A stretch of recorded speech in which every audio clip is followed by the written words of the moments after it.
All right, welcome back everyone. G. Hurley here.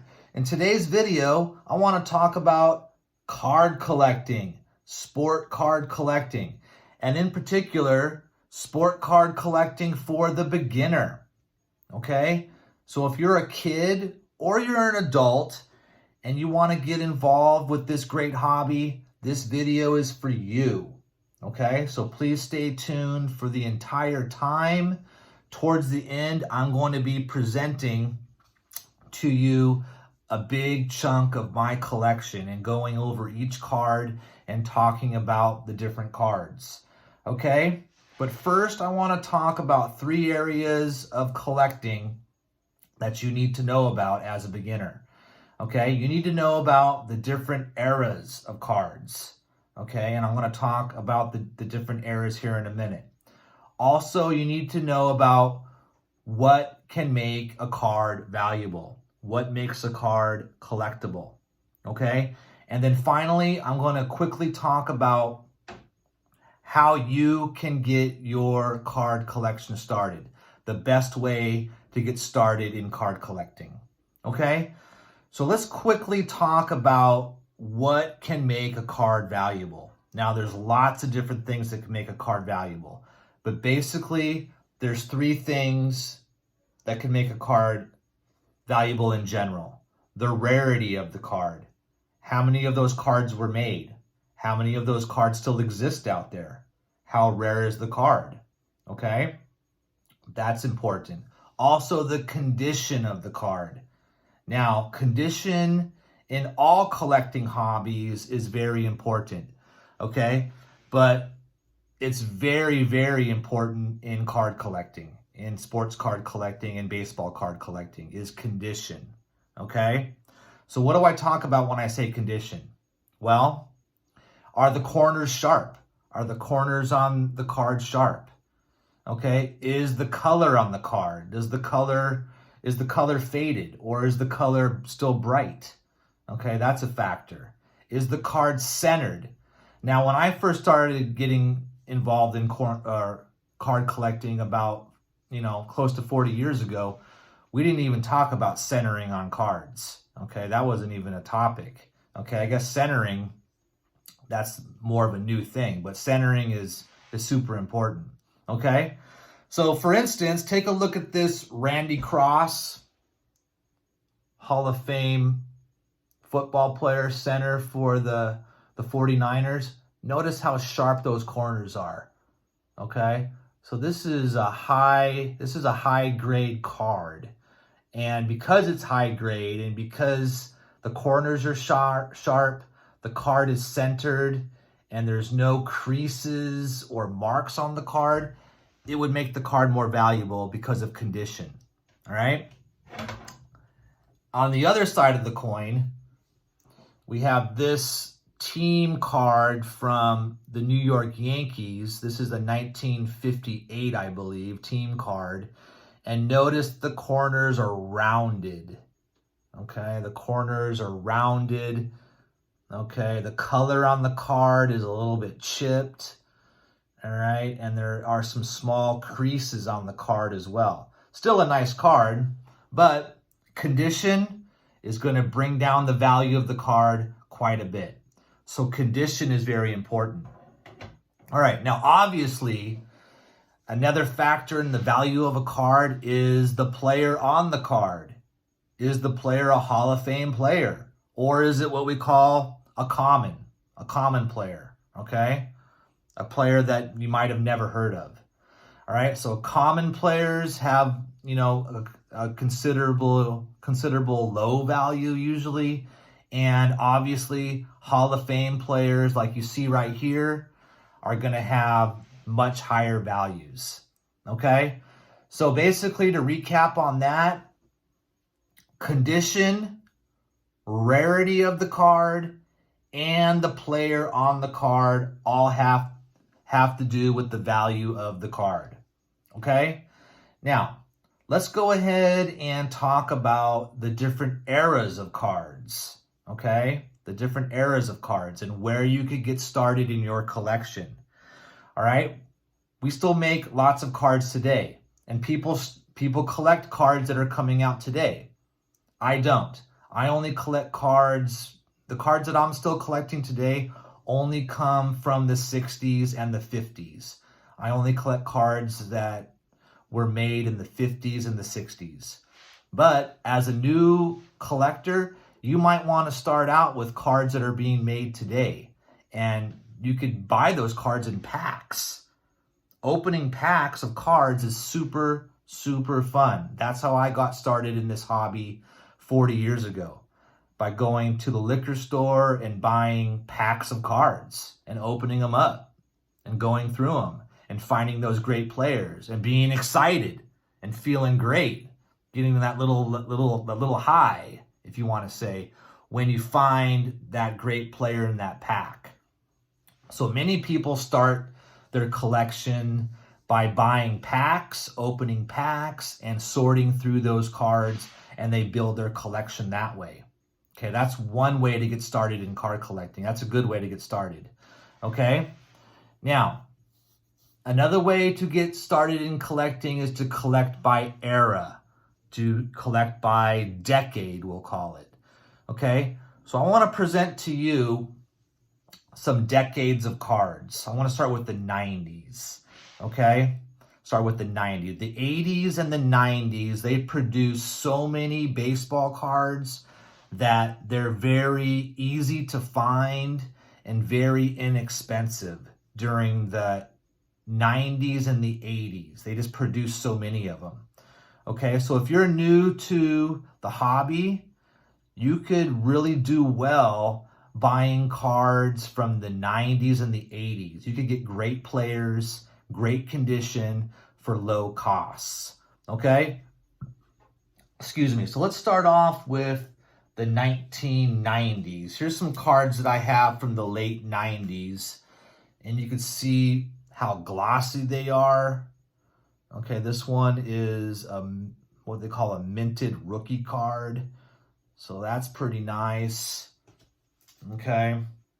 Got a Mark McGwire, late 90s, going for the home run title. 1990s. These are all cards you could probably get for $1, maybe less. Okay. Some glossy cards there. So this is late 90s cards. You could probably get these for even a Derek Jeter. Here's a Derek Jeter, great player. Okay. Won a bunch of World Series. Great player from the 90s into 2000s. You could probably get this card for $1 or $2 in good condition because they just made so many of them.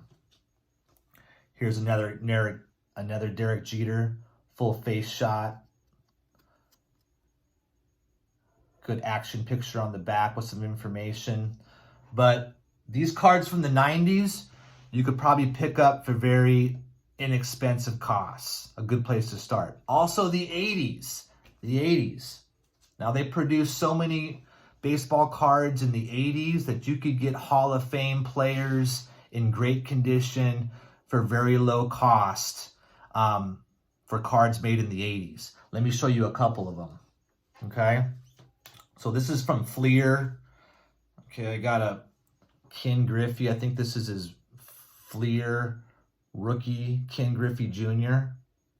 Okay, probably get this for a couple bucks, maybe $5. Okay, Randy Johnson, the big unit, couple bucks, Hall of Fame player. John Smoltz, great pitcher. Okay, with Greg Maddux on that awesome Braves team. $1 or $2 probably, just because they made so many of these cards. John Kruk, okay, great player, great hitter. Okay, this is a traded card. Probably get that for $1 or $2 in great condition. And also, lastly, Gary Sheffield, okay, all right, probably get that for $1. Great players, great condition, okay, Hall of Fame players. But since they made so many of those cards in the 80s and 90s, you could pick them up for very inexpensive cost, and you could start your collection there. Okay, let's move on to another era. How about the 70s? 70s, okay? Some great baseball players from the 70s, obviously, okay? Late 70s, you could still get cards very inexpensive from the late 70s. Let me show you a couple, okay? All right, I'm a Dodger fan, so I'm going to show you some Dodger cards here. I got Don Sutton. I think this is a 1978 Don Sutton All-Star card. Probably get that for a couple bucks. Okay. This is a 77 Raleigh Fingers. Best mustache in baseball. Great pitcher. Probably get that for a couple bucks in good condition. Okay. Maybe $5 in really good condition. Dusty Baker. Okay. Manages today in baseball. Okay, probably get that. Very inexpensive. The Penguin. Ron Say, the Penguin. All-Star card. Probably get that for a couple bucks. Okay. And then I got this Manny Mota. Okay. Worked with the Dodgers for years. Probably get that for very inexpensive. Okay. So that would be like the mid to late 70s. Still the cards are very affordable. Okay. So that's a good place for you guys to start if you're a beginner. Okay. Buying packs. That's fun to do. Start there. And then you could also start with cards in the 90s, the 80s, and late 70s. Those cards are still very affordable to buy. Just because, like I said, they made so many of them. They made billions of them. So they're easy to find and still affordable. And probably will always be affordable because they just made so many of them. Okay? Now, once you start going down into the early 70s, that's when you start getting into some more valuable, expensive cards, okay? So let me show you a couple of those cards, okay? Because in the early 70s, okay, they didn't make as many cards, and they're not in very good condition because back then in the early 70s, kids didn't collect cards, okay? They would buy cards and trade them or play with them like toys or put them on their bicycles, okay, to make, make the tires make a sound, okay? Put them in the spokes of their bicycle tires. So they're beat up. So when you could find one in good condition, they're pretty darn valuable, okay? So anything that is made to be collected, anything that's made today to be collected, it's never going to be worth anything. The things that are worth money, okay, the things that have high value were never made to be collected. And that's why they're valuable today. So let's talk about some early 70s cards that are more valuable. Okay, I got this one. 1972 Rookie Stars. It's got Carlton Fisk and Cecil Cooper on it. Those are two Hall of Fame players, along with Mike Garman, pitcher. So on this card, you get two Hall of Fame players on the same card, and it's in pretty good condition. So early 70s, that's a good card from the early 70s, more valuable. All of you Angel fans out there, we got a Rod Carew, okay? Great hitter, one of the best hitters in baseball. Rod Carew, he started his career with the Twins. I think this is his second year card. I think this is a 1970 Rod Carew, okay? But nice condition, sharp corners, okay, Hall of Fame player, early 70s, so a little more valuable. Okay, and lastly from the early 70s, we got one of the greatest players of all time, probably the greatest all-around baseball player of all time, Willie Mays. And he finished his career with the Giants, okay? So you could get legends of the game like Willie Mays in the early 70s and, probably not too expensive because this card is not in that great a condition. You probably get this card for 10, 15 bucks in this condition, okay? But definitely a Hall of Fame player. So that's the early 70s. That's when the cards started getting a little more valuable, a little more hard to find, and a little more expensive to collect. Okay? How about the 60s? Okay? Now, I don't have a whole lot of cards from the 60s, but it's definitely one of the eras that I really enjoy. A lot of the cards that I had from the 60s, I sold many years ago. Okay, I wish I didn't. I wish I still had them. But let me show you the cards I do have from the 1960s. I have this card here, Roger Maris, 1961. Okay, that's an iconic card. Look at the look on his face.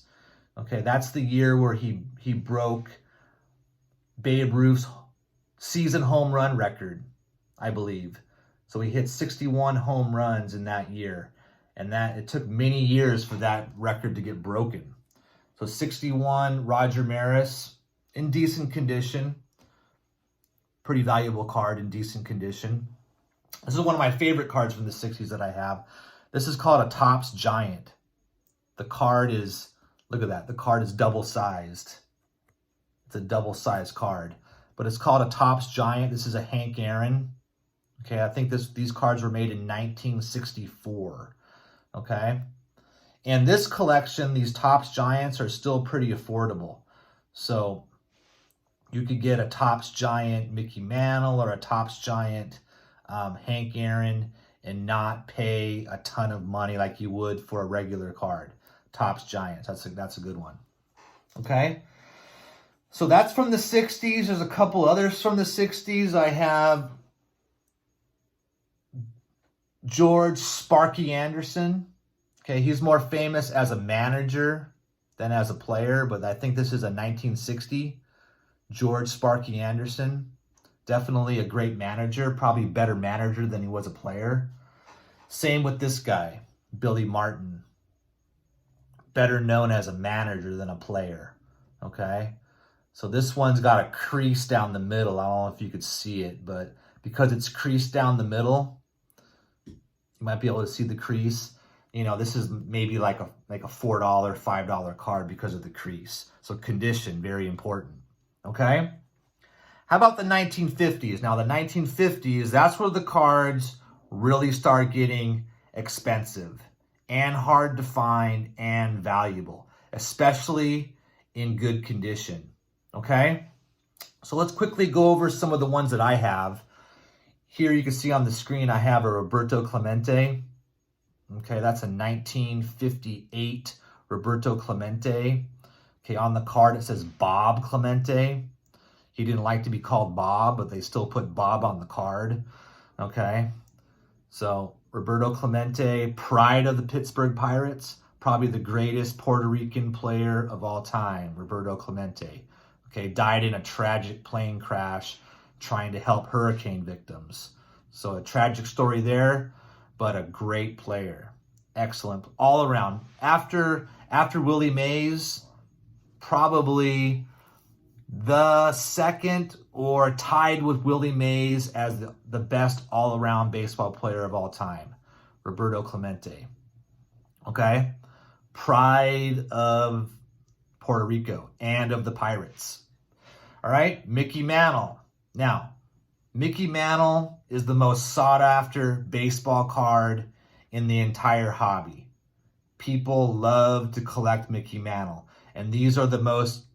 Mickey Mantle cards are super valuable. I got this card. Luckily, I got this card when I was in 3rd grade.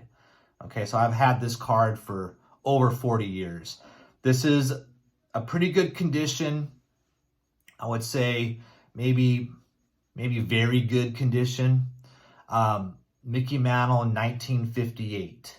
1958 Mickey Mantle. Okay, I think he won the Triple Crown that year. Okay, so great Mickey Mantle card right here. Very expensive to buy though.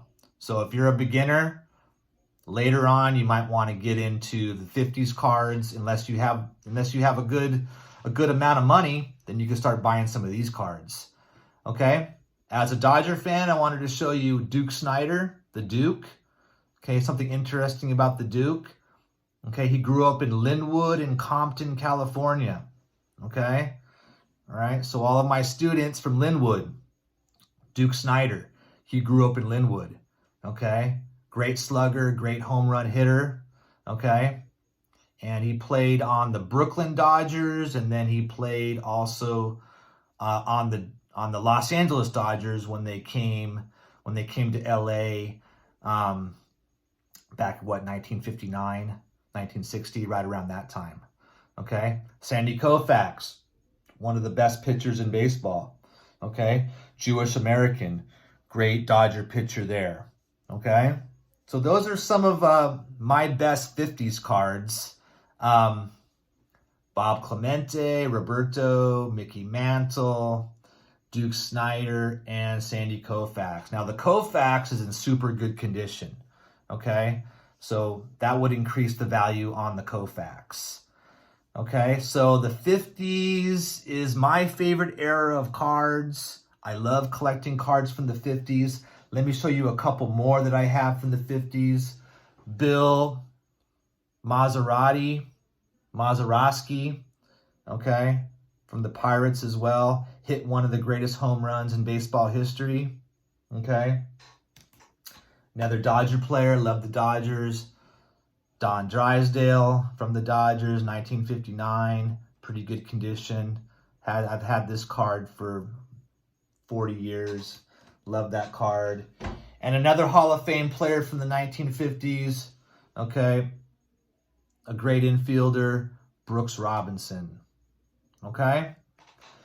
So I hope you guys enjoyed this video. I hope this inspires you to start your own card collection, okay? If you follow the tips that you heard on this video, you could have a lot of fun in this hobby just like I have, okay? So thanks for tuning in, and I'll see you next time. Bye-bye.